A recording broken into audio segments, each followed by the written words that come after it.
দামি মানুষ, দামি করে আল্লাহ পাঠাইছেন আখিরি জামানার পয়গম্বর, এত দামি, তারপরও আমরা বুঝি না। বলে কেমনে বুঝবো? বোঝার দিমাগ তো আমাদের নাই। সে সমস্ত আমাদেরকে আল্লাহ দিয়েছেন, কিন্তু বোঝার চেষ্টা করিনি।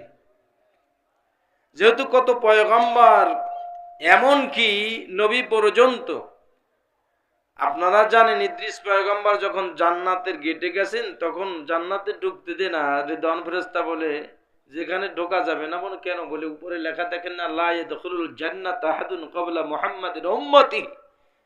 এই জান্নাতে ঢুকতে পারবে না ততক্ষণ পর্যন্ত, যতক্ষণ পর্যন্ত আখিরি জামানার পয়গম্বর, তার রসুল, তার নবী না ঢুকবে। জোরে বলুন আল্লাহু আকবার। তাহলে এত দামি হওয়ার পরও আমরা আল্লাহ তাআলার প্রশংসা করি না, হামদ পাঠ করি না, আমরা শুকর গুজারি বান্দা হই না। আর একবার জোরে বলা যাবে কি আলহামদুলিল্লাহ?